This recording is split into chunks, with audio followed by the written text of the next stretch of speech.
మరుపు తిరిగేనా మనుగడయే మరు మలుపు తిరిగేనా నీ ప్రేమే నన్ను ఆదరించేను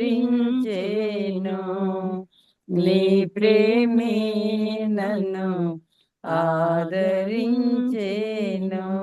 సమయోచితమైన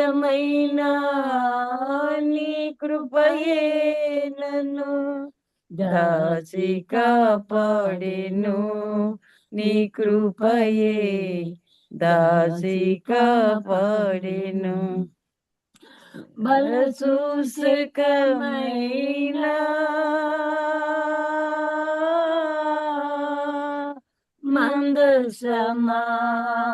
మందసమానికై బలసూసకమైన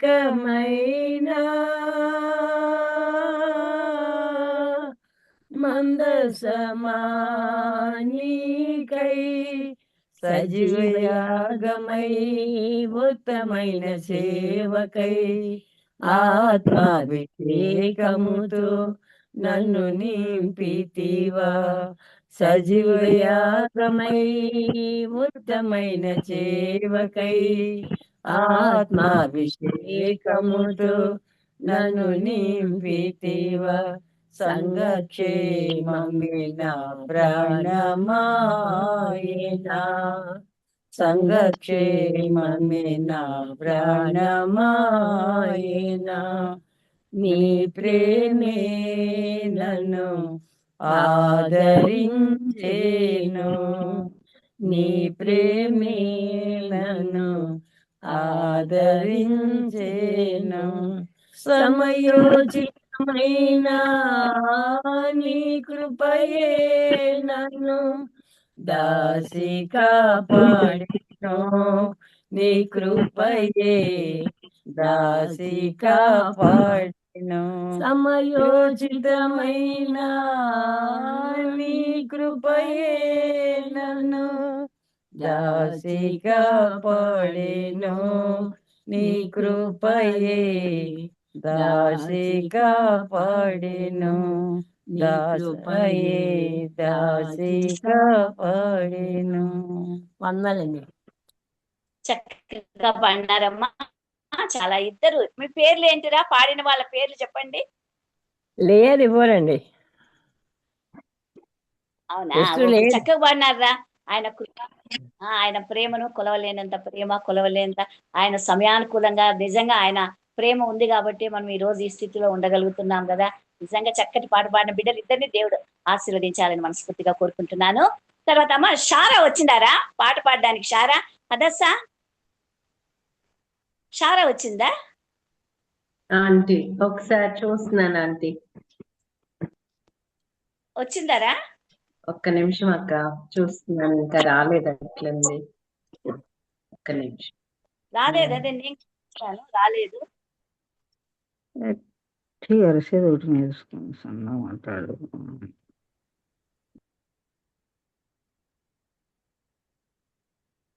సరే అమ్మా, ఇంకా అమ్మాయి రాలేదు కదా.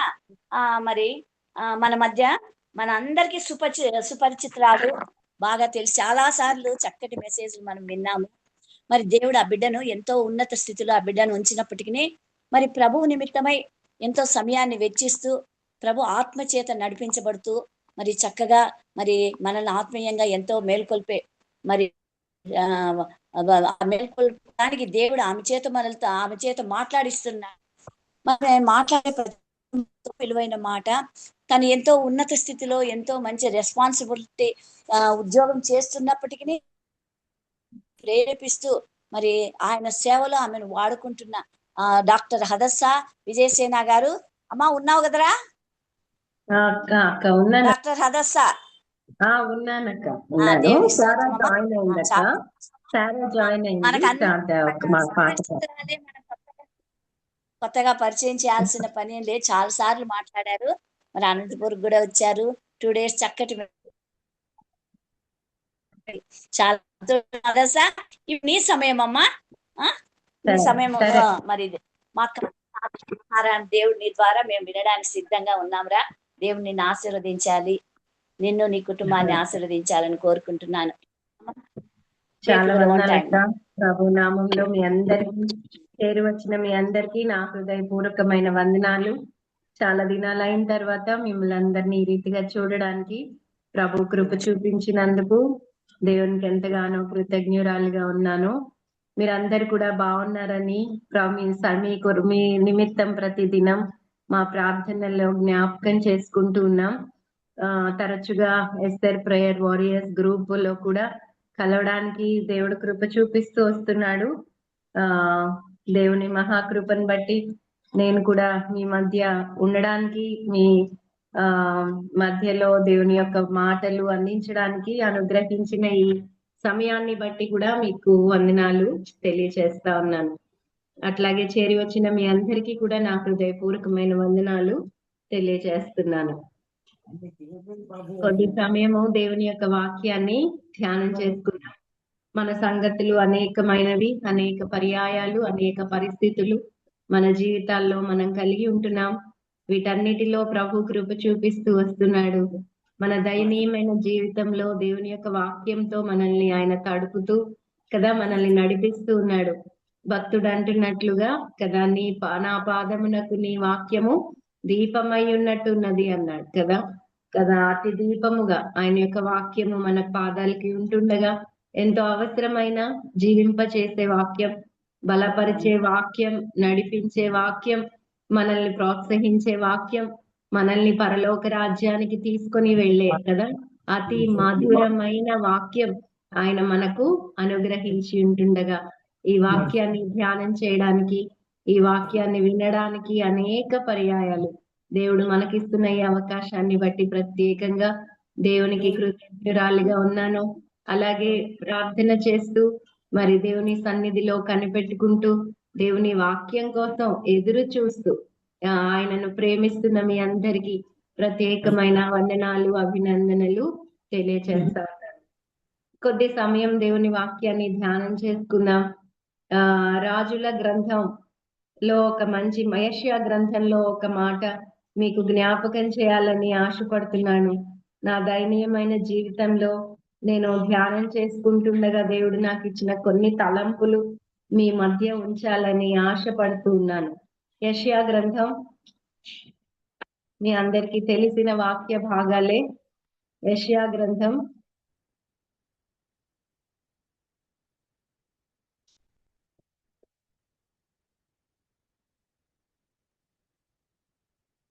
36వ అధ్యాయం. యెషయా గ్రంథం 36వ అధ్యాయం ఒక మాట మీకు జ్ఞాపకం చేయాలని ఆశపడుతున్నాను.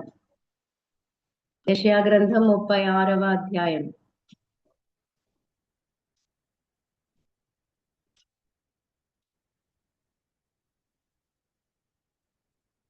ఈ మాట మీరు ఇంటికి తీసుకొని వెళ్ళాలి అని కూడా ఎంతగానో ఆశపడుతున్నాను. ఈ అధ్యాయంలోని మంచి మాట మీకు జ్ఞాపకం చేస్తాను.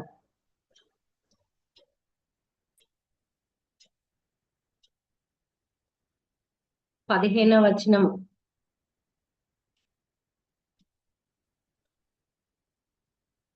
37వ అధ్యాయం అనుకుంటాను. 37వ అధ్యాయం.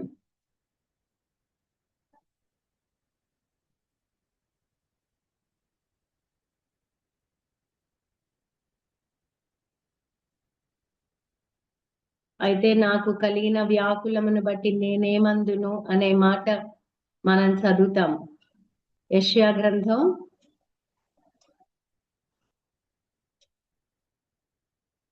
38:15. నేనేమందును, ఆయన నాకు మాట ఇచ్చెను, ఆయనే నెరవేర్చెను. నాకు కలిగిన వ్యాకులమును బట్టి నా సంవత్సరములన్నీ నేను మెల్లగా నడుచుకుందును. మరలా చదువుదామా? యెషయా 38:15. నేనేమందును, ఆయన నాకు మాట ఇచ్చెను, ఆయనే నెరవేర్చెను. నాకు కలిగిన వ్యాకులమును బట్టి నా సంవత్సరములన్నీ నేను మెల్లగా నడుచుకొందును. నేనేమందును, ఆయన నాకు మాట ఇచ్చెను. నేర్చుకోవాలని కూడా కోరుకుంటున్నా. ఆయన నాకు మాట ఇచ్చెను, ఆయనే నెరవేర్చెను. నాకు కలిగిన వ్యాకులమును బట్టి నా సంవత్సరములన్నీయు నేను మెల్లగా నడుచుకొందును. ఈసారి నేను మా వాక్యం అయిపోయిన తర్వాత ఈ కంఠస్థ వాక్యం అడుగుతాను. దీన్ని మీరు చెప్పాలని కూడా కోరుకుంటున్నా. నడుచుకొందును. నేనేమందును, ఆయన నాకు మాట ఇచ్చెను, ఆయనే నెరవేర్చెను.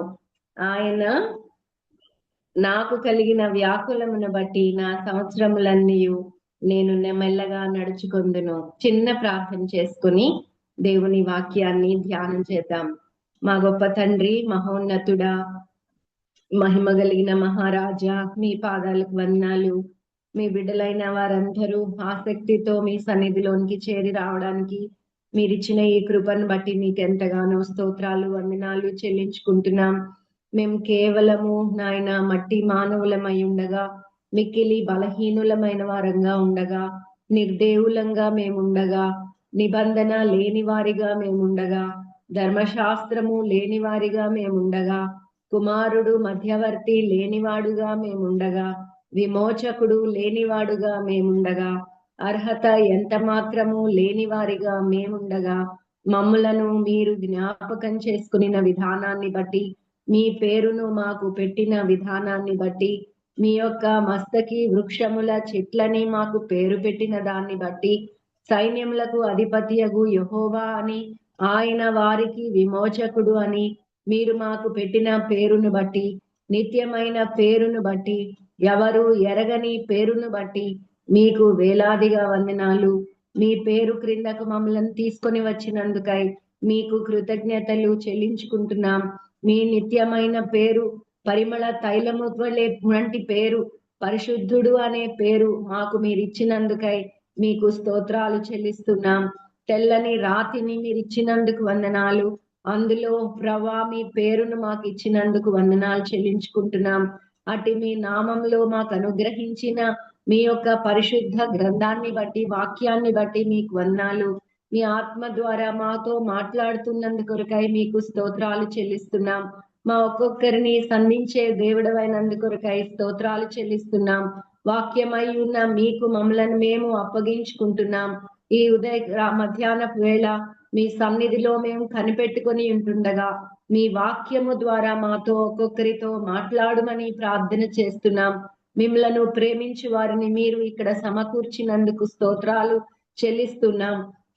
ఈ జూమ్ ద్వారా జరుగుతున్న ఈ యొక్క వాక్య ధ్యానాన్ని మీరు అంగీకరించమని ప్రార్థన చేస్తున్నాం. మిక్కిలి బలహీన దాసురాలైన నన్ను మరుగు చేసి ఆత్మ ద్వారా మా అందరితో మాట్లాడమని ప్రార్థన చేస్తూ, వాక్యమై ఉన్న మీకు మమ్మల్ని మేము అప్పగించుకుంటూ యేసయ్య నామంలో స్తోత్రం చెల్లించి వేడుకుంటున్నాము తండ్రి, ఆమేన్. మరొకసారి మీకు వందనాలు.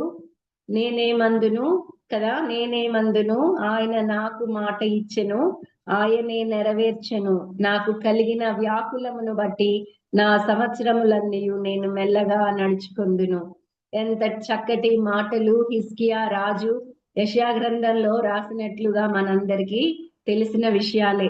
హిజ్కియా, రాజైన హిజ్కియా ప్రత్యేకమైన రాజు అని, అటువంటి రాజు ఈ భూమి మీద యూదా రాజులలో లేడు అని మనం అందరము ఎరిగి ఉన్న సంగతియే కదా. హిజ్కియాకు దేవుడు ఏం చేశాడు కదా, ఆయుష్ను దయచేశాడు అని మనందరికీ తెలుసు. 36 నుండి 39 అధ్యాయాల్లో యెషయా గ్రంథంలో హిజ్కియాని గురించిన సంగతులు మనం చదువుతాం. 2వ రాజుల గ్రంథం 18 నుండి 19 వచనాలు అధ్యాయాలలో కూడా హిజ్కియా యొక్క మరి చరిత్రను మనం చూస్తాం. 2వ దినవృత్తాంతముల గ్రంథం 32లో హిజ్కియాని గురించి, 33లో మనష్షే యొక్క చరిత్రను గురించి, కుమారుడైన మనష్షే యొక్క చరిత్రను గురించి మనం చదువుతాం. ప్రత్యేకమైన అంశాలుగా హిజ్కియా జీవితం మనందరము ఎరుగుదాం. హిజ్కియా యూదా రాజులలో ఎంతో ప్రత్యేకమైన వాడు కదా. దావీదు వంటి నడక కలిగిన వాడు అని ధర్మశాస్త్రము ఎరిగినవాడు అని, దేవునికి ప్రార్థించుటలో మరి యెషయా ద్వారా హెచ్చరింప చేయబడుటలో ప్రత్యేకంగా ఉన్నవాడు అని, యెషయా దగ్గర ఉపదేశం పొందినవాడు అని, దేవుని సన్నిధిలో పశ్చాత్తాపడి ప్రార్థించిన వాడని, అషూరు రాజుకు భయపడని వాడు అని అనేకమైన సంగతులు హిజ్కియాని గురించి ఈ అధ్యాయాల్లో మనం చూస్తాం. ప్రత్యేకంగా మరణకరమైన రోగం ఒకటి హిజ్కియాకి కలుగగా కదా, ప్రార్థన చేసినట్లుగా పశ్చాత్తాపడినట్లుగా కెరూబుల మధ్య ఉన్న దేవుడు యెహోవా సజీవుడు అని మరి మొరపెట్టినప్పుడు దేవుడు తన యొక్క ప్రార్థనలు ఆలకించినట్లుగా మనందరము ఎరుగుదాం. ఆలకించి యెషయా ద్వారా చక్కటి మాటలు మరి ప్రచురం చేయబడ్డాడు, ప్రకటన చేయబడ్డాడు. నీవు కదా ఎంతో నీకు నేను మాట ఇస్తున్నాను, నీ ప్రార్థన నాకు వినబడినది అనే మాట హిజ్కియా ప్రార్థనను గురించి మనం చదువుతాం. ప్రార్థన it was N answered prayer అనే మాట మనం జ్ఞాపకం చేసుకుంటాం. చక్కటి ఆలకింపబడిన ప్రార్థనను చేయగలిగిన హిజ్కియా అని హిజ్కియా రాజును గురించి అనేక సంగతులు మనం ఎరిగి ఉన్నాం. ఈయన యూదా రాజు 710 BCలో పాలించాడు. అవును, యేసు ప్రభు వారు పుట్టక ముందు 700 సంవత్సరాల క్రిందట యూదా రాజుగా పాలించినట్లు మనందరికీ తెలుసు. అయితే ఆ సమయాల్లో కూడా బెదిరింపబడ్డాడు. అషూరుకు వారు చెరగా పట్టుకొని వెళ్ళక ముందు హిజ్కియాను బెదిరించారు కదా. యెషయా గ్రంథం 1వ అధ్యాయంలో 1వ వచనం నుండి మనం చదివితే ఏ రాజుల కాలంలో యెషయా ప్రవచించాడో మనందరం ఎరుగుదాం. అయితే ఈ రాజులందరిలో కూడా శ్రేష్టమైన రాజుగా హిజ్కియా ఉన్నట్లు మనందరికీ తెలుసు. దేవుని యొక్క మరి గైడెన్స్ లో కదా, హెచ్చరికలో ఉన్నట్లుగా మనం గమనిస్తాం. నిజ దేవుడు, అద్వితీయుడైన దేవుడు అని సారికి చెప్పబడినట్లుగా మనం చూస్తాం. ప్రార్థనను మరి దేవుని చేత జవాబు పొందిన ప్రార్థన, అలాగే యెరూషలేము కాపాడబడుట అనే వాగ్దానం పొందిన హిజ్కియా, అషూరు రాజు జనములునే మొత్తిబడినప్పుడు సెన్హరీబు కుమారుల చేత, సెన్హరీబే అషూరు రాజు తర్వాత చంపబడడం, ఇవన్నీ కూడా మనం హిజ్కియా కాలంలోనే మనం చూస్తాం. గోనె పట్ట కట్టుకొని ప్రార్థన చేశాడు. యెహోవా యథార్థ హృదయుడైన సత్యముతో నీ సన్నిధిలో నేనెట్లు నడుచుకొంటినో, నీ దృష్టికి అనుకూలముగా సమస్తము నేనెట్లు జరిగించి తినో కృపతో జ్ఞాపకం చేసుకొనుమని హిజ్కియా కన్నీళ్లు విడిచుచు ప్రార్థించగా, సత్యమనుసరించి నడిచిన వాడు ఎలాగూ దేవుని దృష్టిలో అనుకూలముగా నడిచాడో చేశాడో మరి ఈ మాటలన్నీ పెట్టి ప్రార్థించిన హిజ్కియా, ధైర్యముగా దేవుని సన్నిధానానికి వచ్చిన హిజ్కియా, నీ పితరుడైన దావీదునకు దేవుడైన యెహోవా నీకు సెలవిచ్చినదేమనగా, నీవు కన్నీళ్లు విడిచుట చూచి తిని నీ ప్రార్థన అంగీకరించి తిని ఇంకా 15 సంవత్సరములు ఆయుషు నీకు ఇచ్చేదను. ఈ పట్టణము నేనే కాపాడుదును. నిన్ను ఈ పట్టణమును అషూరు రాజు చేతిలో పడకుండా విడిపించెదను అని ఒక సూచన ఇచ్చి, ఆహాజు ఎండ గడియారము కూడా ఏం చేశాడు? సూర్యుని కాంతి చేత దిగిన నీడ మరలా 10 మెట్లు ఎక్కజేసేదను. అప్పుడు సూర్యకాంతి దిగిన మెట్లలో అది 10 మెట్లు మరలా ఎక్కెను అని మనం చదువుతాం. అలాగూ జరిగిన ఈ యొక్క హిజ్కియా జీవితంలో పాట రచించాడు, ఆరాధించాడు, దేవాతి దేవుని గొప్పగా మరి హెచ్చించాడు, కొనియాడాడు, కృతజ్ఞత కలిగి జీవించాడు. అందుకే అంటున్నాడు ఆ పాటలో భాగంగా, నేనేమందును ఆయన నాకు మాట ఇచ్చెను, ఆయన నెరవేర్చెను, నాకు కలిగిన వ్యాకులమును బట్టి నా సంవత్సరములన్నీ నేను మెల్లగా నడుచుకొందును అనే మాట మనం చూస్తాం. హిజ్కియా అనేక సందర్భాల్లో గొప్ప రాజుగా తను తాను రుజువు చేసుకున్నాడు. అవును, హిజ్కియా తన దినాల్లో 18వ అధ్యాయం 2వ రాజుల గ్రంథంలో మనం చూస్తే అతని తల్లి పేరు అబి అని రాయబడి ఉంది. ఆమె జకరియా కుమార్తె అని రాయబడి ఉంది. ఆ హాహాజు అని తన తండ్రి మరి కుమారుడైన ఈ హిజ్కియా 29 సంవత్సరాలు దావీదు యొక్క గొప్పతనాన్ని, దావీదు యొక్క నీతిని అనుసరించి నడిచెను అనే మాట హిజ్కియాని గురించి మనం చూస్తాం. 5వ వచనంలో అదే 18వ అధ్యాయంలో అన్నాడు, ఇటువంటి నమ్మకమైన వాడు ఇశ్రాయేలు దేవుని ఎదుట నమ్మకమైన వాడు అన్నాడు. అలాగే కాదు, అటువంటి వాడు మరి ఒకడు అంతకు ముందు లేడట, అతని తరువాత లేడు అనే మాట కూడా మనం చదువుతాం కదా. దేవుని యొక్క మరి ధర్మశాస్త్రం, మోషే ధర్మశాస్త్రాన్ని కలిగి నడిచిన వాడు. అంత మాత్రమే కాదు, యుద్ధాలు గాజా మీద, దాని యొక్క ఫిలిస్తీన్ల మీద జయించిన వాడు అని కూడా మనం చదువుతాం. అషూరు యొక్క చెర నుండి తప్పించబడిన వాడు, ఎంత మాత్రము కూడా మరి భయపడిన వాడు కాదు అని హిజ్కియాని గురించి అనేక సంగతులు చూస్తాం. కానీ హిజ్కియా యొక్క భార్య ఒక మాట 2వ రాజుల గ్రంథం 18వ అధ్యాయంలో ఒక మాట మనం చదువుతాం. 21వ అధ్యాయం 1వ వచనం. అక్కడ మా హిజ్కియా భార్యని గురించి రాయబడింది. మనష్షే ఏల ఆరంభించినప్పుడు 12 ఏళ్ల వాడై యెరూషలేము 75 సంవత్సరములు ఏలెను. అతని తల్లి పేరు హెప్సిబా అని వ్రాయబడి ఉంది. ఈ హెప్సిబా అనే మాట నన్ను ఎంతగానో ఆకర్షించింది.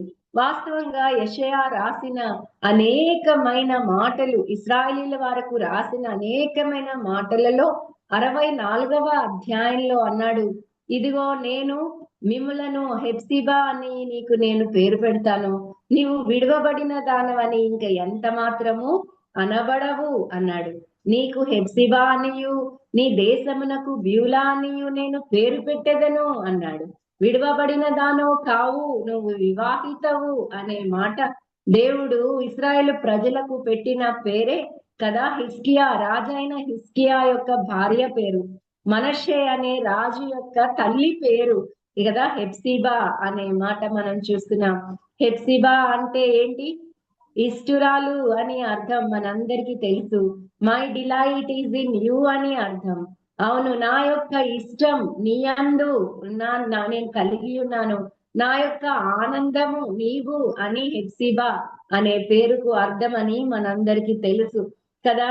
మనష్షే ఆలంబించినప్పుడు 12 ఏళ్ల వాడై యెరూషలేములో 75 సంవత్సరములు ఏలెను. అతని తల్లి పేరు హెప్సిబా. మనష్షే అనే రాజుకు తల్లిగా ఉన్నట్లుగా మనందరం చూస్తాం. She was the queen mother in the ages of Manasseh. ఆమె తల్లి, రాణి తల్లిగా ఆమె ఉంది అనే మాట మనం అక్కడ జ్ఞాపకం చేసుకోవచ్చు. అవును, ఆమె యొక్క ప్రత్యేకతను గురించి మనము చదవడానికి ఎక్కువగా రాయబడలేదు, కానీ ఆమె భర్త అయిన హిజ్కియా, ఆమె కుమారుడైన మనష్షే మధ్యలో ఈమె ఉన్నట్లుగా మనం జ్ఞాపకం చేసుకోవాలి. హెప్సిబా మరి తల్లిగా ఉన్నట్లుగా, మదర్ క్వీన్ కదా, క్వీన్ మదర్ అని రాశాడు ఇంగ్లీష్ లో. అనేక మంది క్వీన్ మదర్స్ ఉన్నారు, వారిలో హెప్సిబా కూడా ఉన్నట్లుగా మనందరం ఎరుగుదు. మొదటగా ఆమె భార్యగా ఉండింది, రెండవదిగా ఆమె తల్లిగా, క్వీన్ మదర్ గా ఉండింది. వాస్తవంగా ఈ హెప్సిబా నీ గురించి ధ్యానం చేయాలని ఆలోచన కలిగినప్పుడు my delight is in you, ఆమె మొదటిగా ఆమె భార్యగా ఉండింది, రెండవదిగా ఆమె తల్లిగా ఉండింది, మూడవదిగా ఆమె పేరు కదా ఏమని రాయబడి ఉంది? ఏమని రాయబడి ఉంది? ఇష్టురాలు అని రాయబడి ఉంది. My delight is in you అనే మాటలు హెప్సిబాన్ గురించి మనం ధ్యానం చేస్తాం. నాలుగవదిగా హోప్ ఆఫ్ రిడమ్షన్. అవును, ఆమె దేవుని యొక్క మరి విడుదలకు, విమోచనకు సాదృశ్యంగా ఉంది, దేవుని యొక్క ప్రేమకు సాదృశ్యంగా ఉంది. ఇదిగో మీరు నా వైపు మీరు తిరిగిన ఎడల ఇక మీరు ఎన్నడూ నేను మిమ్మల్ని విడిచిపెట్టను అంటున్నాడు. మీరు అనేక పర్యాయాలు నా ఎదుట మీరు పాపం చేశారు, తిరిగి వస్తే ఎంత మేలు అని ఇశ్రాయేల్ వారితో మాట్లాడిన దేవుడు స్పష్టంగా హెప్సిబా అనే మాటతో దేవుడు ప్రత్యేకంగా ప్రవక్త నోట ఉంచినట్లుగా మనం చూస్తున్నాం. ఇర్మియా గ్రంథం 3:7 అన్నట్లుగా ఆమె ఈ క్రియలన్నిటినీ చేసినను ఆమెను యొద్దకు తిరిగి రమ్మని నేను సెలవీయగా ఆమె తిరిగి రాలేదు, మరియు విశ్వాసఘాతకురాలకు ఆమె సహోదరి అయిన యూదా దాని చూచెను. చూసారా, ఇశ్రాయేల్ వారి గురించి ఇర్మియా ప్రవచిస్తూ అంటున్నాడు 3వ అధ్యాయం 7వ వచనంలో, నీ క్రియలు నేను ఎరుగుదును, అయినా నేను నిన్ను తిరిగి రమ్మన్నాను అంటున్నాడు.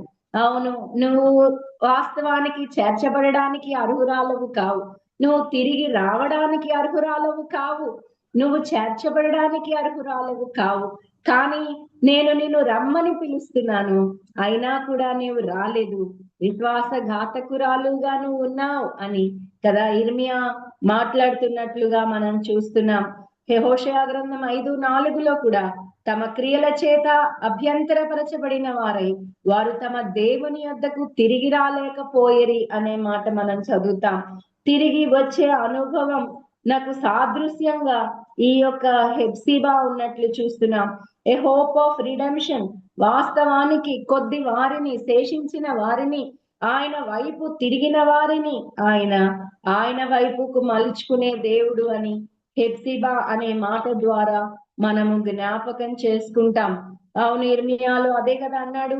యెషయాలో 54:1 గొడ్రాల పిల్లలు కననిదాన, ప్రసవేదన పడనిదాన, జయకీర్తనెత్తి ఆనందపడు, సంసారి పిల్లల కంటే విడవబడిన దాని పిల్లలు విస్తారమగుదురని యెహోవా సెలవిచ్చుచున్నాడు అనే మాట మనం చూస్తాం. అవును కదా, దేవుడు తన యొక్క బిడ్డలను ఆయన వైపు తిరిగితే ఆశీర్వదించే దేవుడు అని, హెప్సిబా అని నీకు పేరు పెడతాను అని, గొడ్రాలు కననిది, పిల్లలను కననిది, ప్రసవ వేదన పడనిది, ఇప్పుడు ఎంతో సంతోషంతో నింపబడినంత సంతోషాన్ని, సంతృప్తిని, జీవితాన్ని నేను ఇస్తాను అని, పిల్లలు కనిన దానికంటే, పిల్లలు కనని విడువబడని దానికంటే పిల్లలు విస్తారంగా నీవు కలిగి ఉంటావు అని దేవుడు ఆశీర్వదించినట్లుగా మనం చూస్తాం. ఆయన ఎన్నడూ విడిచిపెట్టనని, ఎడబాయను అని వాగ్దానం చేసినట్లుగా యెషయా గ్రంథంలో మనం జ్ఞాపకం చేసుకుంటాం. అయితే ఈ 4 సంగతులు మీ ముందుకు తీసుకొని రావాలని, చిన్నగా కొన్ని విషయాలు మీ మనస్సుకు తీసుకొని రావాలని నేను ఆశపడుతున్నాను. హిజ్కియా భార్య అయిన, మొదటిది హిజ్కియా భార్య అయిన హెప్సిబా, రెండవది క్వీన్ మదర్ గా ఉన్న హెప్సిబా, ఆ తర్వాత ఆమె ఇష్టురాలు అని అర్థం. My delight is in you కదా, నీ యందు నేను ఆనందించుచున్నాను అని సెలవిచ్చిన దేవుడు కదా అని అర్థమిస్తున్న హెప్సిబా అంటే ఇష్టురాలు. My delight is in you, నేను నీ యందు ఆనందిస్తున్నా అని కదా హెప్సిబాన్ గురించి చెప్పిన మాట. నాలుగవదిగా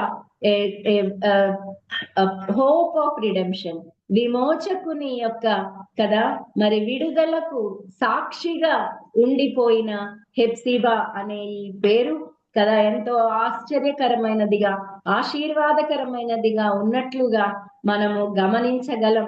యెషయా గ్రంథంలో 2 ముఖ్యమైన సంగతులు రాయబడ్డాయి. మొదటిది 739 నుండి 681 BC వరకు, దాదాపుగా 100 సంవత్సరములు పైగా 120 సంవత్సరముల చరిత్రలో యెషయా ఈ గ్రంథాన్ని వ్రాసాడు. యేసు ప్రభు వారు పుట్టక ముందే 700 సంవత్సరాల ముందే యెషయా ద్వారా దేవుడు అనేకమైన సంగతులు చెప్పాడు. మొట్టమొదటిది తీర్పును గురించి చెప్పాడు, రెండవది రక్షణను గురించి చెప్పాడు.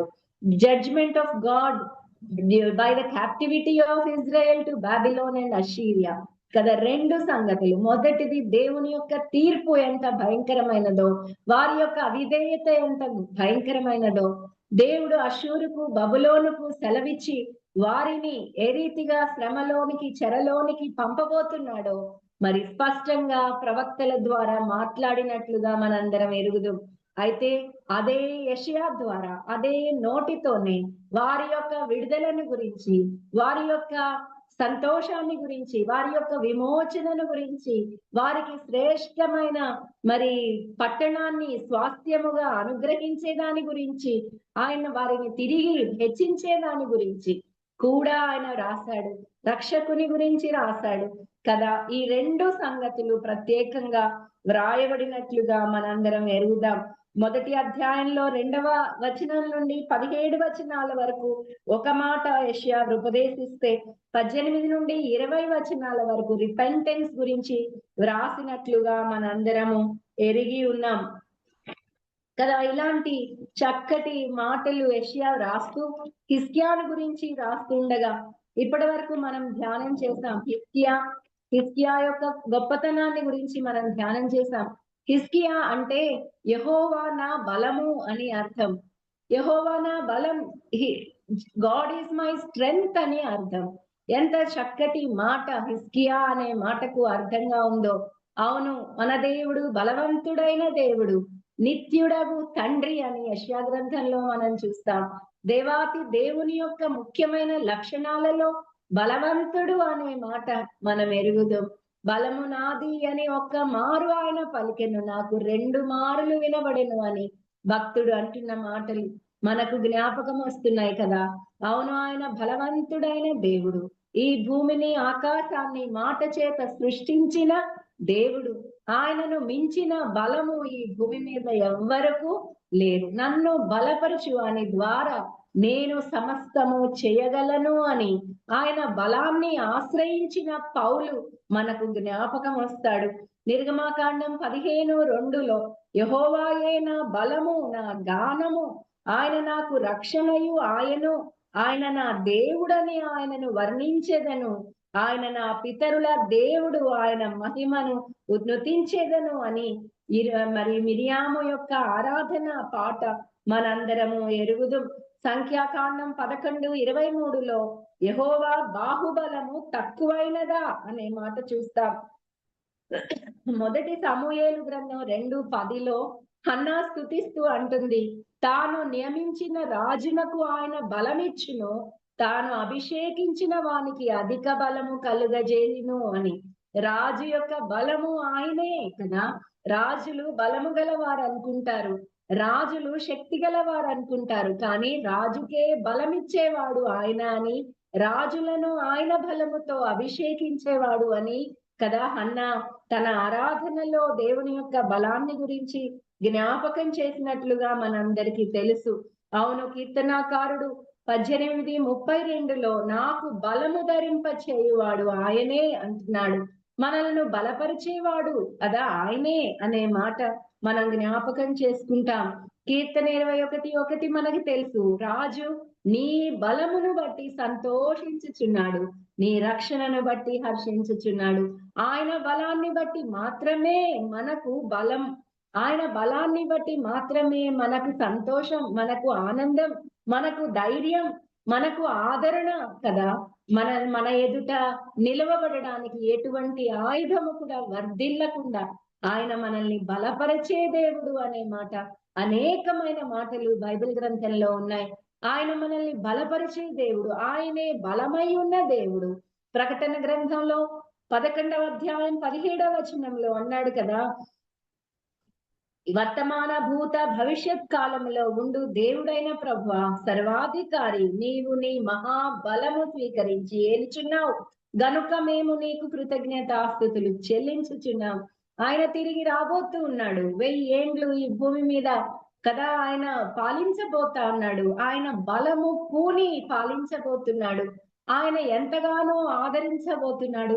తన బిడ్డలైన వారి యొక్క శ్రమ నుండి, తన బిడ్డలైన వారి యొక్క కన్నీటి బాష్పాల నుండి తుడిచివేయడానికి, గొప్ప సంతోషాన్ని కలుగ చేయడానికి బలము పూని పాలించే వాడుగా, రాజుగా, సింహాసనాసీనుడుగా ఆయన రాబోతున్నాడు అని యోహాను భక్తుడు ప్రకటన గ్రంథంలో చూసి వ్రాసినట్లుగా మనందరికీ తెలుసు.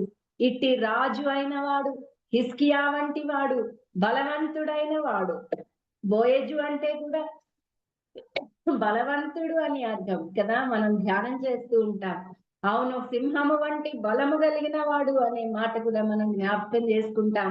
యూదా గోత్రపు కొదమ సింహముగా మన దేవుడు ఉన్నాడు అని అనేక పర్యాయాలు మనం జ్ఞాపకం చేసుకుంటాం. ఇటు బలవంతుడైన దేవుడు కదా, ఇటు లక్షణాలు కలిగిన దేవుడు మనం సేవించేవాడు అని మనం జ్ఞాపకం చేసుకుంటున్నాం. ఆయన యొక్క బలము యందు మనం అతిశయిస్తున్నాము అని మనం జ్ఞాపకం చేసుకుంటున్నాం. హిజ్కియా అంటే బలవంతుడు, యెహోవానా బలము అని అర్థం. అయితే హెప్సిబా అంటే ఇష్టురాలు అని అర్థం. ఆమె యందు హిజ్కియా కూడా సంతోషిస్తున్నట్లుగా మనకెంతగానో అర్థమవుతా ఉంది. ఆమె భార్యగా ఉన్నట్లుగా మనం గ్రహిస్తున్నాం. ఇట్టి హిజ్కియాకు భార్యగా ఉన్న హెప్సిబా, హిజ్కియాకు కదా అర్ధాంగిగా ఉన్న హెప్సిబా, కీర్తనల గ్రంథం 45వ కీర్తనలో కూడా ఈ కీర్తన అంతా కూడా మరి హిజ్కియాకు అలాగే హెప్సిబాకు జరిగిన వివాహ సూచనలో ఈ పాట రాయబడింది అని భక్తులు తమ యొక్క కామెంటరీస్ లో రాశారు. 45వ కీర్తన మనందరికీ తెలుసు. రాజుని సౌందర్యమును బట్టి ఎంతో సంతోషిస్తున్నాడు, అతనికి నీవు నమస్కారము చెయ్యి, ఈ రాజు నీ ప్రభువు, అతనికి నమస్కరించుము కదా, నీ స్వజనమును నీ ఇంటి వారిని మరువుము అని హెప్సిబాను గురించి రాసినట్లుగా భక్తులు చెప్తున్నారు. వాస్తవంగా హెప్సిబా యొక్క చరిత్ర, హెప్సిబా యొక్క జెనెటికల్ హెరిటేజ్ గురించి ఎక్కడా వ్రాయబడలేదు, కానీ ఆమె యొక్క సంగతులను గురించి తెలియచేస్తున్నప్పుడు ఈమె అన్య దేశానికి చెందిన రాణి అని కూడా అంటున్నారు. అందుకే నీ స్వజనమును నీ యొక్క తండ్రి ఇంటిని మరువుము, ఈ రాజు నీ ప్రభువు అనే మాట ఆమెకు జ్ఞాపకం చేస్తున్నట్లుగా ఆమె పెళ్లి రోజు రాయబడిన ఈ పాట అని వ్రాసారు. ఈ హెప్సిబా ఎంత శ్రేష్టమైన అనుభవం కలిగి ఉన్నదో మనం జ్ఞాపకం చేసుకోవాలి. ఆమెను గురించి, ఆమె యొక్క వస్త్రధారణ గురించి, ఆమెకు పుట్టబోతున్న పిల్లలను గురించి ఎంతగా చక్కగా రచించారో ఆ రోజులో మనం జ్ఞాపకం చేసుకున్నప్పుడు ఆ కీర్తన ఎంతో శ్రేష్టంగా కనిపిస్తూ ఉంది. అవును, ఆమె భార్యగా చేయబడినట్లుగా మనం చూస్తున్నాం. హిజ్కియా యొక్క జీవితానికి ఎంతో ఆదరణకరంగా, ఎంతో బలమిచ్చేదిగా, దేవుని యొక్క బలాన్ని గురించిన అవగాహన కలిగినదిగా, యెహోవా దేవుడు కెరూబుల మధ్య నివాసం ఉండేవాడు అని, ఆయన పూజార్హుడు అని, ఆయన ఆరాధింపదగినవాడు అని, ఆయనను గురించిన సంగతులు వారు ఎరిగి ఉండి ఆయన హిజ్కియా యొక్క ప్రార్థనలో వారు చేసిన పూజ, వారు చేసిన ఆరాధన విధానాన్ని బట్టి మనం అర్థం చేసుకోవచ్చు. అవును, ఆమె ఎంతగానో మరి హిజ్కియాను ప్రోత్సహించినదిగా ఉన్నట్లుగా కూడా మనం గమనించవచ్చు. హిజ్కియా జీవితానికి ఆమె సగభాగమై కదా హిజ్కియా యొక్క తలంపులను, ఉద్దేశాలను ప్రోత్సహించింది అని మనం అర్థం చేసుకోవచ్చు.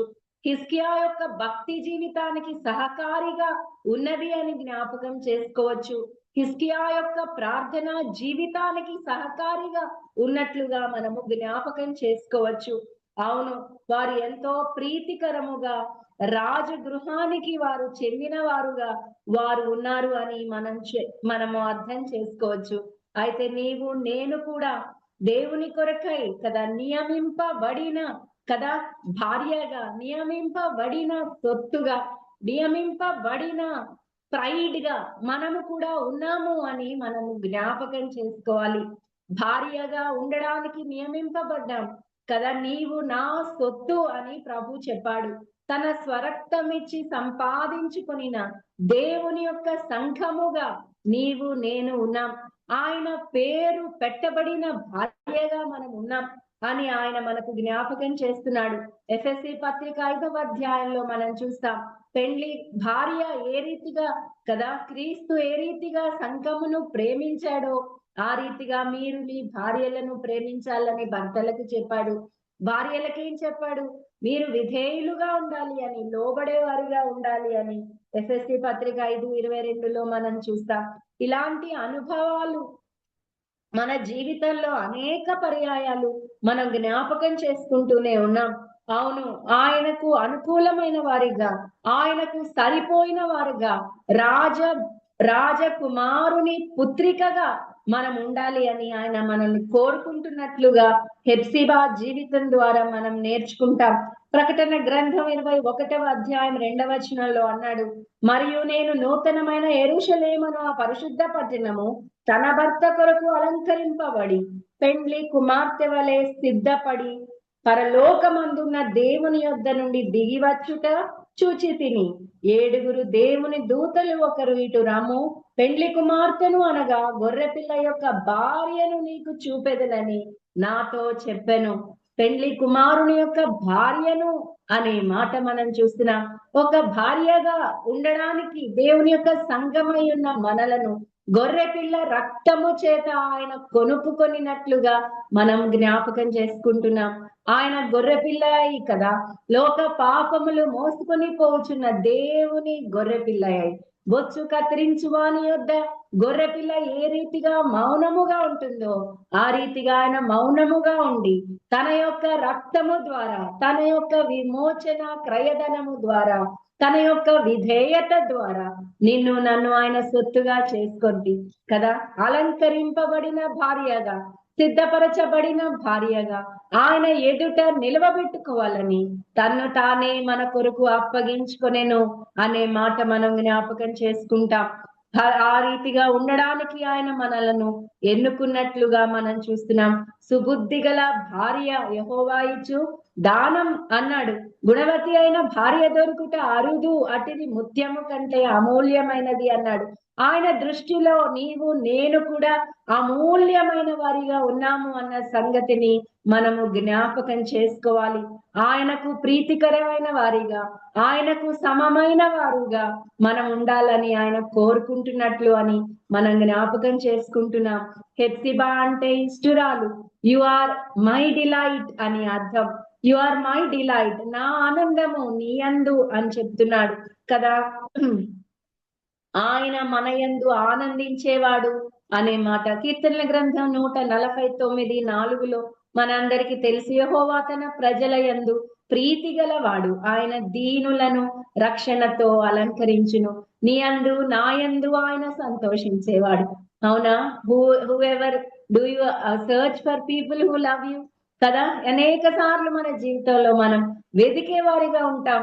ఎవరు నన్ను ప్రేమిస్తారు, ఎవరు నన్ను గుర్తిస్తారు, ఎవరు నన్ను అంగీకరిస్తారు, ఎవరు నన్ను పట్టించుకోవడం లేదు, ఎవరికి నేను అవసరం లేదు ఈ భూమి మీద అనే తలంపులు మన జీవితంలో వస్తూ ఉంటాయి కదా. కానీ నీ జీవితంలో, నా జీవితంలో ఆలోచించాల్సిన అవసరత ఉన్నదని ఈ మధ్యాహ్న వేళ ప్రభు జ్ఞాపకం చేస్తున్నాడు. యెహోవా తన ప్రజల యందు ప్రీతి గలవాడు. He really loves you. He is delighted in you. నీ యందు ఆయన ఆనందిస్తున్నాడు అని జ్ఞాపకం చేస్తున్నాడు. 149:4 సామెతలు 12:22 సత్యవర్తనలు ఆయనకిష్టులు. ఎవరు ఆయనకిష్టులు? సత్యవర్తనలు ఆయనకిష్టులు. సత్యమును అనుసరించేవారు ఆయనకిష్టుడు కదా. సత్యమై ఉన్న ప్రభువుని అనుసరించేవారు, ఆయనను ప్రేమించేవారు, ఆయనను అంగీకరించేవారంటే ఆయనకి ఇష్టలు. అవును, ఆయన వాక్యమే సత్యం. ఆయన ఆత్మ సత్య స్వరూపి అయిన ఆత్మ, ఆత్మానుసారముగా నడుచుకునేవారంటే ఆయనకు ఇష్టలు. మనం అలైతిగా ఉన్నామా? కీర్తనల గ్రంథం 16:3 నేనేలాగో అందును, భూమి మీద ఉన్న భక్తులే శ్రేష్ఠులు, వారు నాకు కేవలము ఇష్టలు. అవును, ఆయన యందు భయభక్తులు కలవారంటే ఆయనకు ఇష్టలు అనే మాట మనకు జ్ఞాపకం చేస్తున్నాడు. మీకా గ్రంథం 7:18 తన స్వాస్థ్యములో శేషించిన వారి దోషము పరిహరించి వారు చేసిన అతిక్రమముల విషయమై వారిని క్షమించు దేవుడైన నీతో సముడైన దేవుడు ఉన్నాడా? ఆయన కనికరము చూపుటయందు సంతోషించువాడు గనుక నిరంతరము కోపముంచడు. అవును, ఆయన క్షమించేవాడు. ఆయన ఎన్నడూ కూడా మన యొక్క పాపములు జ్ఞాపకం ఉంచుకునేవాడు కాదు. మన పాపములు పరిహరించుటలో సంతోషించేవాడు. ఆయన నన్నే రీతిగా ప్రేమిస్తాడు. ఆయన పరిశుద్ధుడైన దేవుడు కదా. నేను కేవలము మట్టి మానవురాలను కదా. నా తలంపులలో పాపమున్నది, నా నోట్లో మాటలో పాపమున్నది, నా నాలుక కింద విషమున్నది, నా చేతులు, నా కాళ్ళు, నా చెవులు దేవునికి విరోధమైనవిగా పనిచేస్తున్నాయి.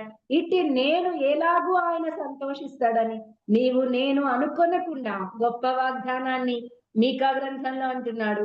వారు శేషించిన వారిలో దోషాలను పరిహరించటలో, కోపము ఉంచుకొనకుండా ఉండుటలో ఇట్టి దేవుడు క్షమించే దేవుడు కదా, ప్రేమించే దేవుడు, విడిపించే దేవుడు, రక్తము కార్చి ప్రాణము పెట్టి కదా మనలను విడిపించే దేవుడు కదా. ఎంత శ్రేష్టమైన వాడో మనము జ్ఞాపకం చేసుకుంటున్నాం. యెషయా గ్రంథం 61:10 అన్నాడు, శృంగారమైన పాగా ధరించుకొని పెండ్లి కుమారుని రీతిగా ఆభరణములతో అలంకరించుకొనిన పెండ్లి కుమార్తె రీతిగా ఆయన రక్షణ వస్త్రములు నాకు ధరింపజేసి ఉన్నాడు, నీతి అను పైబట్ట నాకు ధరింపచేసి ఉన్నాడు. కాగా యెహోవాను బట్టి మహానందముతో నేను ఆనందించుచున్నా, నా దేవుని బట్టి నా ఆత్మ ఉల్లసించుచున్నది. యెషయా గ్రంథం 61:10 మనం చూస్తున్నాం కదా. ఎంత శ్రేష్టమైన మాట. అవును, పెళ్లి కుమారుని వలె, పెళ్లి కుమార్తె వలె ఆయన మనల్ని అలంకరించేవాడుగా ఉన్నాడు. నీతితో, రక్షణ వస్త్రముతో కదా ధరింపచేసేవాడుగా ఉన్నాడు అంటున్నాడు. నీతిని ధరింపచేస్తాడు, రక్షణ వస్త్రము ధరింపచేస్తాడు. ఆయన దాని యందు ఆనందిస్తున్నాడు. నా ఆత్మను బట్టి, ఆయనను బట్టి నేను సంతోషించుచున్నాను అని అంటున్నాడు. అవును, ఆయన మనల్ని పెళ్లి కుమారుని వలె, పెళ్లి కుమార్తె వలె అలంకరించినవాడు. అవును, ఆయన నీతిని, ఆయన రక్షణ వస్త్రాన్ని మనకు ధరింపచేసిన వాడు, నీతిని ఆపాదించిన వాడు, ఆయన మహిమ మనకు అనుగ్రహించిన వాడు, ఆయన కిరీటము మనకు ధరింపచేసిన వాడు, ఆయన మన కొరకు పాపముగా చేయబడి మనలను నీతితో నింపినవాడు. ఇటు దేవుడి భూమి మీద ఎక్కడ ఉన్నాడు? ఆయన యందు నేను ఆనందిస్తున్నానని భక్తుడు సెలవిస్తున్నాడు. నీవు నేను ఆయన యందు ఆనందిస్తున్నామా? లోకమున్న సంగతుల యందు ఆనందిస్తున్నామా? ప్రభు యందు మనం ఆనందిస్తున్నామా? పరమగీతం 7:1 రాజకుమార పుత్రిక, నీ పాద రక్షలతో నీవెంత అందముగా నడుచుచున్నావు. నీ ఉరువులు శిల్పకారుడు చేసిన ఆభరణ సూత్రముల వలె ఆడుచున్నవి. నీ శిరస్సు కర్మేలు పర్వత రూపము, నీ తల వెంట్రుకలు ధూమ్రవర్ణములు గలవి. రాజు వాటి ఉంగరముల చేత బద్ధుడై ఉన్నాడు. నా ప్రియురాల, ఆనందకరమైన వాటిలో నీవు అతి సుందరమైన దానవు, అతి మనోహరమైన దానవు.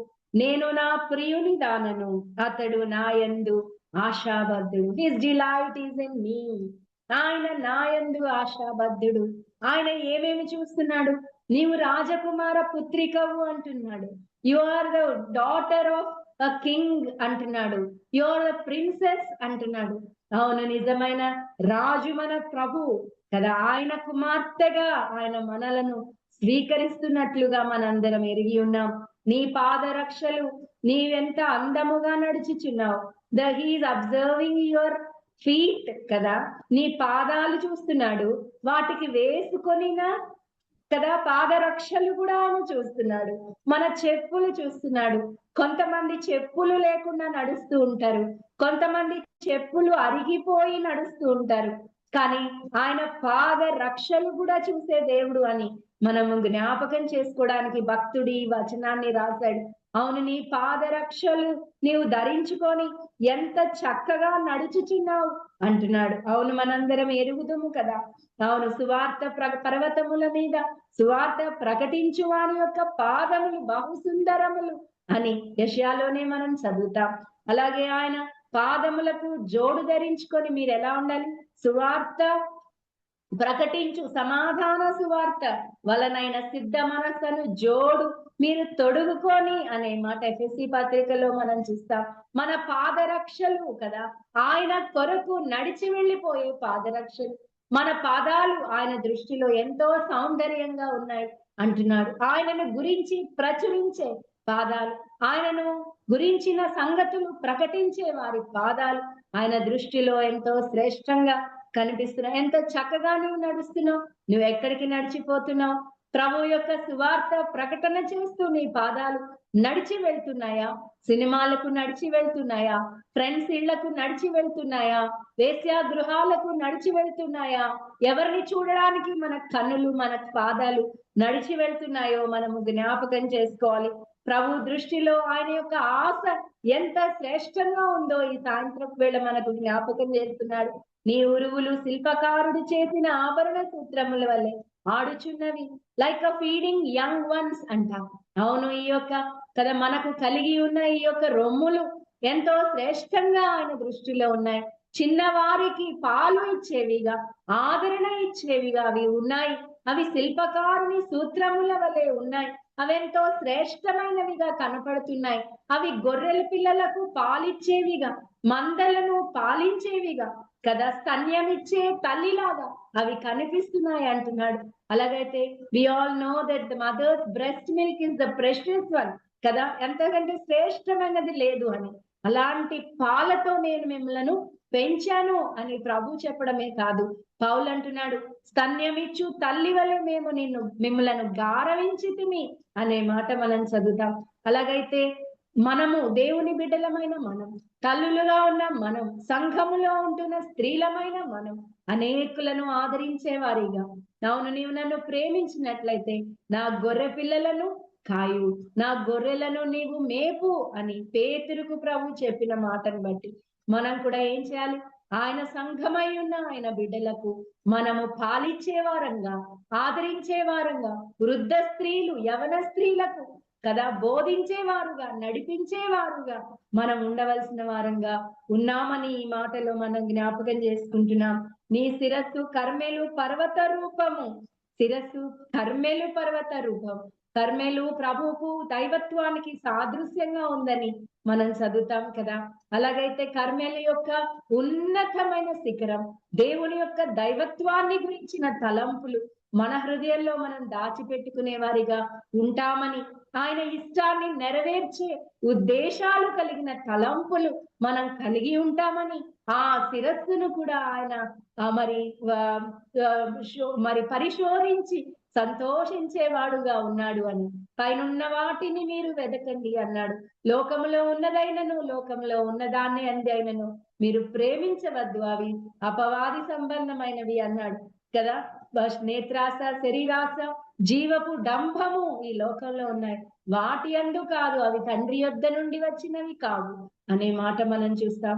అలా అయితే మన తలంపులు పైనున్నవిగా ఉన్నాయా, దైవ సంబంధమైనవిగా ఉన్నాయా, ఆయన ఇష్టమైనవిగా మన యొక్క తలంపులు ఉన్నాయా, ఆయన ఉద్దేశాలు నెరవేర్చేవిగా మన తలంపులు ఉన్నాయా, మన యొక్క ఆలోచనలు ఏ రీతిగా ఉన్నాయి, ఆయన శిరసత్వము కింద మనం ఉన్నామా, క్రీస్తు అనే శిరస్వత్వం మనము కలిగి ఉన్నామా, క్రీస్తే మనకు శిరస్సుగా ఉంటుండగా సమస్తము నింపుచున్న వాని సంపూర్ణతగా నీవు నేను ఉన్నామా, దేవుడు మనల్ని ఆలోచన చేయమన్నాడు. నా ప్రియురాల తల వెంట్రుకలు ధూమ్రవర్ణములు గలవి, రాజు ఉంగరముల చేత బద్ధుడై ఉన్నాడు అన్నాడు. It's a royal, it is the thought of royal thoughts ఆమెలో ఉన్నట్లుగా మనం గమనించవచ్చు. ఆమె రాణి కాబట్టి రాజ్యాన్ని గురించి, రాజు యొక్క సంతోషాన్ని గురించి, రాజు యొక్క నీతిని గురించి, రాజనీతిని గురించిన అవగాహన ఆమె కలిగి ఉంది కాబట్టి అందుకే ఆమె యొక్క తల వెంట్రుకలు ఉంగరముల వలె ఉండగా వాటి యందు ఆయన బద్ధుడుగా ఉన్నట్లు మనం చూస్తున్నాం. ఆనందకరమైన వాటిలో నీవు అతి సుందరమైన దానవు, అతి మనోహరమైన దానవు, నేను నా ప్రియుని దానను, అతడు నా యందు ఆశాబద్ధుడు. పరమగీతం 6:13 అన్నాడు. ఈ సన్నని చెప్పుల గురించి రాస్తూ ఒక మాట, యెహెజ్కేలు 16:10 ఒక మంచి మాట, సన్నాయిన ఎర్రని చర్మముతో చేయబడిన పాదరక్షలు నీకు తొడిగించి తిని. అబ్బాబ్బా, ఎలాంటి పాదరక్షలట? సన్నమైన ఎర్రని చర్మముతో, అయ్యో రక్తముతో కూడిన చర్మముతో, గొర్రె కదా మీ పాపములు గొర్రెబొచ్చు వలె ఎర్రనివైనను అనే మాట మనం చదువుతాం కదా.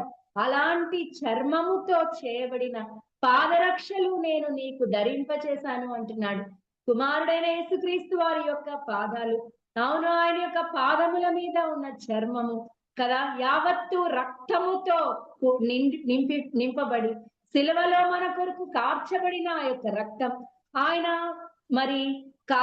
పాదముల ద్వారా ఆయన రక్తముతో ముద్ద అయిపోయిన విధానం, ఆ విధానములో నుండి ఆయన పాదముల చర్మము ద్వారా నీకు నాకు తయారు చేసిన పాదరక్షలు ఆయన మనకు ధరింపజేశాడు అని మనం జ్ఞాపకం చేసుకుంటున్నాం. ఇట్టి పాదరక్షలు ఆయన చూచినప్పుడు ఆయన సంతోషించేవాడుగా ఉన్నాడు. ఈ పాదరక్షలు మనం కలిగి ఉన్నామా?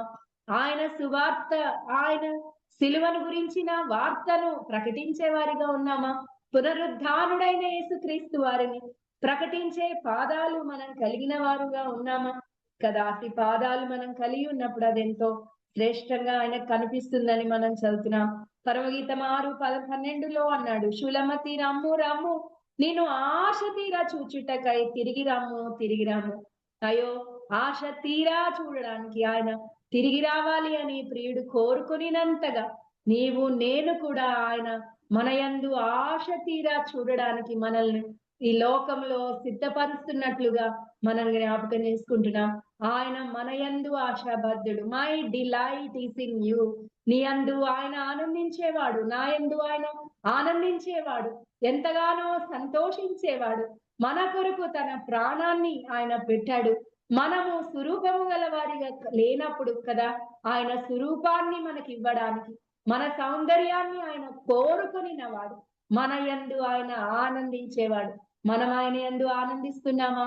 ఆయన కొరకు ఎదురు చూచేవారిగా మనం ఉన్నామా? ఆయన ఆశ ఎంత గొప్పదో మీకు జ్ఞాపకం చేస్తున్నా. 3వ అంశములో ఒక మంచి మాట, మనష్షేకు క్వీన్ మదర్ గా ఉండింది. వాస్తవంగా మనష్షే మరి తన తండ్రి అయిన హిజ్కియా వలె పాలించిన వాడు కాదు. దేవునికి వ్యతిరేకంగా కదా దేవతా స్తంభాలు మళ్ళీ తిరిగి కట్టించాడు అని 2వ రాజుల గ్రంథం 21వ అధ్యాయంలో మనం చూస్తాం. 12వ ఏటయే మరి తిరిగి మరి ఈ గెబీరా అంటే క్వీన్ మదర్ అంటే గెబీరా అంటారు హీబ్రూలో. ఈ క్వీన్ మదర్స్ మరిగా ఉండడానికి హెప్సిబా ఎన్నిక చేయబడినట్లుగా మనం చూస్తాం.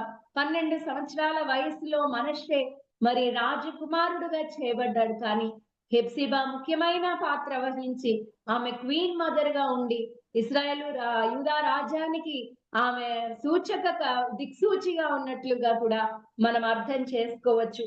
కానీ తండ్రి అయిన హిజ్కియాను గురించిన సంగతులు ఆమె బోధించింది కాబోలు. ఇంతగా అవిధేయత కలిగి ఉన్న మనష్షే కూడా 2వ దినవృత్తాంతముల గ్రంథం 33:11లో అన్నాడు, మనష్షే తప్పించుకుని పోకుండా వారు అతని పట్టుకొని గొలుసులతో బంధించి అతన్ని బబులోనుకు తీసుకుని పోయిరి.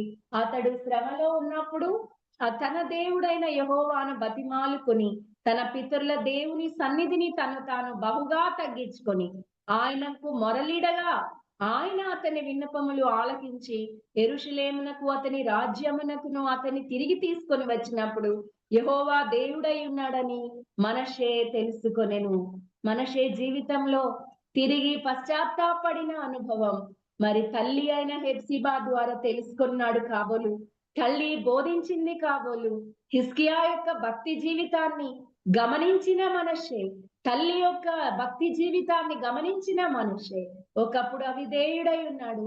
ఒకప్పుడు దేవునికి విరోధముగా చేశాడు.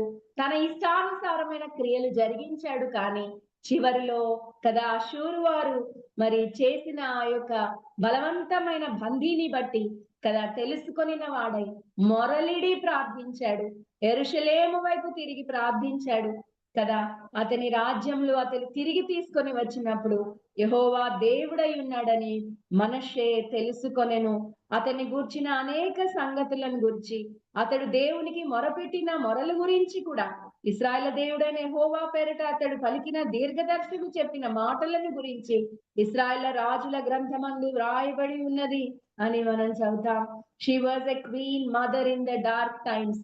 చాలా కష్టమైన పరిస్థితులలో ఆమె క్వీన్ మదర్ గా ఉంది. అషూరు రాజు చెరబట్టుకొని తన ప్రజలైన ఇశ్రాయేల్ని తీసుకొని వెళ్తున్న సమయంలో హెప్సిబా ఒక క్వీన్ మదర్ గా ఉన్నట్లుగా మనము జ్ఞాపకం చేసుకుంటాం. దేవునికి కదా తీర్పుకు సిద్ధమవుతున్న సమయంలో, ఇశ్రాయేలు ప్రజల మీద దేవుని యొక్క తీర్పు వస్తున్న సమయంలో హెప్సిబా ఒక క్వీన్ మదర్ గా అక్కడ ఉన్నట్లు మనం గమనిస్తాం. రాజ్యాధికారంలో ఆమె ఉండింది. ఆమె కనుసైగల్లో రాజ్యాన్ని నడిపించడానికి ప్రయత్నం చేసింది. కానీ తన కుమారుడైన కదా మరి ఈ మనష్షే మరి దేవునికి విరోధముగా చేసినప్పుడు కూడా తిరిగి దేవుని వైపుకు తిరిగేలాగా హెప్సిబా చేసినట్లుగా మనం చూస్తున్నాం. ఒకవైపు హిజ్కియా యొక్క భక్తి జీవితం, మరొక వైపు మనష్షే యొక్క దౌర్భాగ్యం. వీటన్నిటి మధ్యలో ఒక క్వీన్ మదర్ గా కదా ఈమె ఉన్నట్లుగా మనం గమనిస్తున్నాం.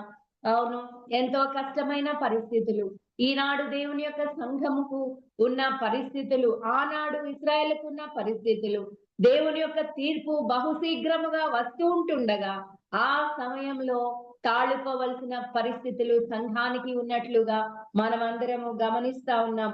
అవును, ఒక క్వీన్ మదర్ గా దేవుడు మనల్ని కూడా ఆయన నియమించినట్లుగా దైవ గ్రంథం సెలవిస్తా ఉంది. దేవుని బిడ్డలమైన మనం, దేవుని సంఘమై ఉన్న మనం, దేవుని బిడ్డలకు దిక్సూచిగా ఉండవలసిన మనం తీర్పు నుండి తప్పించుకోవడానికి కదా సూచనలు ఇవ్వవలసిన మనం, బోధించవలసిన మనం, నిర్ణయాలు తెలియచేయవలసిన మనం, దైవ వాక్యాన్ని అనుసరించి, ధర్మశాస్త్రాన్ని అనుసరించి మరి జరిగించవలసిన కార్యాలు, సంఘములో జరిగించవలసిన కార్యాలలో స్త్రీల యొక్క పాత్ర ఎంత స్పష్టమైనదో ఒక క్వీన్ మదర్ యొక్క పాత్రలో నుండి మనం నేర్చుకోవలసిన వారంగా ఉన్నాం. మనందరికి బాగా తెలుసు సొలొమోను యొక్క తల్లి Bathsheba was a queen mother కదా. సింహాసనాసీనుడుగా ఉన్న ఈ యొక్క సొలొమోను, వచనాలన్నీ చూడడానికి సమయం చాలదు, మనందరం ఎరిగి ఉన్నాం కదా. బత్షెబా సొలొమోను దగ్గరికి వచ్చినప్పుడు సొలొమోను లేచి బత్షెబాను సన్మానించి ఆయన కుడిపార్శ్వములో ఒక సింహాసనం వేసినట్లుగా, ఆమెను సన్మానించిన వాడుగా ఉన్నట్లుగా మనం చూస్తున్నాం. ఒక క్వీన్ మదర్ కి సన్మానం ఉంది, ఒక క్వీన్ మదర్ కి ఎంతో గౌరవం ఉంది. దేవుని దృష్టిలో నీవు నేను కూడా ఆ సన్మానానికి ఎంతగానో అర్హులమని దైవ వాక్యం సెలవిస్తా ఉంది. దేవుని యొక్క రాజ్యములో నిన్ను నన్ను ఆయన హెచ్చించిన వాడు, కుడిపార్శ్వమున కూర్చుండబెట్టిన వాడు. 45వ కీర్తనలో అన్నాడు, రాజు కుడిపార్శ్వమందు రాజకుమార్తెలు ఉన్నారు అనే మాట మనం చూస్తాం కదా. అవును, రాజు యొక్క సింహాసనం కుమారుడైన యేసుక్రీస్తు వారు గొర్రె పిల్లగా దేవుని సింహాసన కుడిపార్శ్వమునుండగా ఆయన కుడిపార్శ్వమున నీవు నేను రాణిగా ఉండబోతున్నామని దైవ వాక్యంలో మనం స్పష్టంగా తెలియజేస్తుంది కదా. అటువంటి అనుభవం బత్షెబా యొక్క తల్లి యొక్క అనుభవాలు అనేకమైనవి మనం చూస్తాం. ఆమె ఏ రీతిగా కదా, మొదటి రాజుల గ్రంథంలో మాత్రమే కాదు గాని బత్షెబా 2వ అధ్యాయం 19వ వచనంలో అదోనియాని గురించి మాట్లాడడానికి ఆమె వెళ్ళినట్లు మనందరం ఎరుగుదాం. అలాగే 31వ సామెతల గ్రంథంలో బత్షెబా ఏం చేస్తా ఉంది కదా, తన కుమారుడైన లెమూయేలుకు దేవోక్తిని కదా ఆమె చెప్పినట్లుగా చూస్తాం. దేవుని యొక్క మాట ఆమె నోట ఉన్నట్లుగా చూస్తాం. దేవుని యొక్క ఉపదేశము ఆమె నోట ఆమె ఉంచుకొనినట్లుగా మనం చూస్తాం. ఇటువంటి మాట ఇచ్చే అనుభవము ఒక క్వీన్ మదర్ కి దేవుడు అనుగ్రహించాడు. నీవు నేను ఇచ్చే ఉపదేశం జ్ఞానము కలిగి ఆమె నోరు తెరుస్తుంది అని బత్షెబా చెప్పింది. మన ఉపదేశము, మన యొక్క మాట, మనం నేర్పించే సంగతులు ఎలా ఉండాలి? జ్ఞానం కలిగినవిగా ఉండాలి. మనం నేర్పించే వారిగా మనం ఉండాలని బత్షెబా యొక్క అనుభవంలో మనం నేర్చుకుంటాం. అంత మాత్రమే కాదు, ఆసా యొక్క నానమ్మ మనకు తెలుసు, మైకా అనే ఆమె రాణి తల్లిగా ఉండింది, కానీ ఆమె ఆషేరు దేవతను నిలబెట్టింది అని మనం చూస్తాం. కొంతమంది రాంగ్ క్వీన్ మదర్స్ దైవ గ్రంథంలో ఉన్నారు. చాలా మంది క్వీన్ మదర్స్ ఉన్నారు, వాళ్ళందరి గురించి నేను మీ ఎదుట ప్రస్తావించడం లేదు. కానీ కొంతమంది క్వీన్ మదర్స్, అతల్య కూడా కదా రాణి అయి 6 సంవత్సరాలు ఇశ్రాయేలు రాజ్యాన్ని పాలించింది కదా. అహజ్యా అనే తన కుమారుని రాజ్యంలో ముఖ్య పాత్ర వహించినట్లుగా మనం చదువుతాం కదా. ఇలాగ రాజుకి ప్రజలకి మధ్య అడ్వకేసీ చేసే ఒక పాత్ర ఒక రాజు తల్లి చేసినట్లుగా, ఒక క్వీన్ మదర్ చేసినట్లుగా మనం చూస్తున్నాం. దేవుని యొక్క ప్రజలకు, దేవునికి అలాగే లోకానికి మధ్యలో ఒక క్వీన్ మదర్ గా దేవుని యొక్క సంఘం ఉంది అని మనము జ్ఞాపకం చేసుకోవాలి. విశ్వాసులమైన మనం దేవునికి అవిశ్వాసులకు మధ్యలో ఉంటుండగా, ఆయన రాజ్యము రాబోతూ ఉంటుండగా ఆయన ఉద్దేశాన్ని లోకానికి బయలుపరచవలసిన పాత్ర దేవుడు నీకు నాకు అనుగ్రహించాడు. దెబోరా కూడా ఏం చేసేది కదా, మధ్యలో కదా, ఎక్కడ మస్తకి వృక్షము క్రింద ఆమె ఏం చేసేది, న్యాయము తీర్చేది అని. షీ వాజ్ ఎ కౌన్సిలర్ అనే మాట మనం చూస్తాం. దెబోరా చెట్టు అని అక్కడ ఉన్న ఆ యొక్క చెట్టుకు చాలా పేరు ఉన్నట్లుగా మనం చూస్తాం. అవును, షీ వాజ్ అన్ అడ్వకేట్, ఆమె న్యాయం తీర్చేది. షీ వాజ్ ఎ జడ్జ్ కదా, ఆ రోజుల్లో ఒక జడ్జ్ గా ఆమె ఉంది అని మనం చదువుతాం. ఇలాంటి అనుభవాన్ని కదా, రాణులుగా ఉండే అనుభవాన్ని దేవుని బిడ్డలమైన మనకు అనుగ్రహించాడు. లోకానికి దేవునికి మధ్యలో దేవుని యొక్క సంఘం ఉంటుండగా, దేవుని సంఘం దేవుని యొక్క ఉద్దేశాన్ని స్పష్టంగా తెలియచేసేదిగా, దేవుని యొక్క ప్రేమను లోకానికి తెలియచేసేదిగా, దేవుని యొక్క నీతిని లోకానికి తెలియచేసేదిగా ఉండడానికి ఈ లోకంలో దేవుడు నన్ను ఉంచాడు అన్న సంగతి మనం జ్ఞాపకం చేసుకోవాలి. కుమారుడైన యేసుక్రీస్తు ఏ రీతిగా సాక్షిగా ఉన్నాడో, సత్య సాక్షిగా ఈ లోకంలో ఉన్నాడో, తన సంఘమై ఉన్న నీవు నేను కూడా అట్టి సాక్షులుగా మనం ఉన్నామని జ్ఞాపకం చేసుకోవాలి. అలాగే ఒక మంచి మాట మీకు జ్ఞాపకం చేసి నేను ముగిస్తాను. పరమగీత గ్రంథంలో కదా 3వ అధ్యాయం 11వ వచనంలో ఈ బత్షెబాను గురించిన సంగతులు మనకు తెలుసు. సియోను కుమార్తెలారా వేంచేయుడి, కిరీటము ధరించిన సొలొమోను రాజును చూడుడి, వివాహ దినమున అతని తల్లి అతనికి పెట్టిన కిరీటము చూడుడి, ఆ దినము అతనికి బహు సంతోషకరం. అవును, ఈ కుమారుడికి ఏం చేస్తుందట? వివాహ దినమున ఈ తల్లి ఒక కిరీటాన్ని ధరింప చేస్తుంది. ఈ కిరీటమందు ఎంతో సంతోషిస్తుంది. కుమారునికి కిరీటం కదా, కుమారునికి కిరీటం పెట్టబడడం అనే అనుభవం ఈ తల్లి కలిగి ఉన్నట్లుగా మనం చూస్తున్నాం. నీవు నేను కూడా కుమారుడైన యేసుక్రీస్తు వారిని కిరీటము ధరింప చేసేవారిగా మనం ఉండాలని, ఆయనను హెచ్చించేవారిగా, ఆయనను ఆరాధించేవారిగా, ఆయనను సంతోష పెట్టేవారిగా, ఆయన యొక్క ఔన్నత్యాన్ని కదా కాంక్షించేవారిగా, ఆయన రాజరికాన్ని కాంక్షించేవారిగా మనం ఉండాలి అని హెబ్రీ పత్రిక 2:9 అన్నాడు. యేసు మరణము పొందినందున మహిమా ప్రభావములతో కిరీటము ధరించిన వానిగా ఆయనను చూచుచున్నాం. రక్షించబడిన నీవు నేను ఆయన మరణములో, ఆయన పునరుద్ధానములో అనుభవము కలిగిన నీవు నేను ఏం చేయాలి? కిరీటము ధరించేవానిగా ఆయన్ని చూడాలి. ఆయన ప్రభావం కలిగిన వాడుగా ఉన్నాడు అని, ఆయన సజీవుడై తిరిగి లేచి ఉన్నాడని, ఆయన దేవుని యొక్క కుడిపార్శ్వమున కూర్చుండి ఉన్నాడు అని మనము ప్రచురము చేసేవారిగా ఉండాలని ఆయన కోరుకుంటున్నాడు. నీవు నేను ఆ అనుభవంలో ఉన్నామా? ఆయనను ఆరాధించే అనుభవం మనం కలిగి ఉన్నామా? ఆయనను కిరీటము ధరించిన వానిగా హెచ్చించే వారిగా మనం ఉన్నామా? అట్టి అనుభవం మన జీవితంలో మనం కలిగి ఉన్నామా? మనము ఆలోచన చేయాలి. అవును, తిరిగి వచ్చినట్లయితే కదా ఏం చేస్తాడట? తిరిగి వచ్చినట్లయితే ఆయన నేను సమకూరుస్తాడు. 64వ అధ్యాయంలో హెప్సిబా అని నీకును ఒక మాట చదువుదామా? ముగించుకుందాం. 64వ అధ్యాయం యెషయా గ్రంథం.